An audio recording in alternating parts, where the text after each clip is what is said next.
పూసిన కలువకు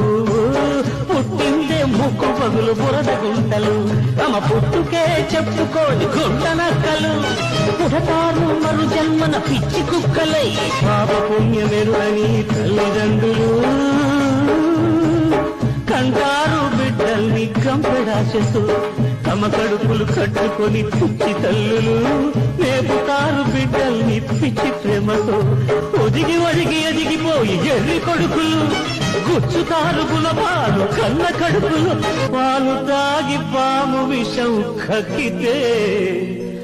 మందు తాగి నే నిజం కక్కుతున్నా భారతాన్ని రాశాడు వేదవ్యాసుడు భాగవతం రాశాడు పోతనామాతుడు రామాయణం ఒక్కడు రాజకీయం ఒక్కడు రాజ్యాంగం ఒక్కడు రాసి పారేశారు ఒక్కడైనా ఎక్కడైనా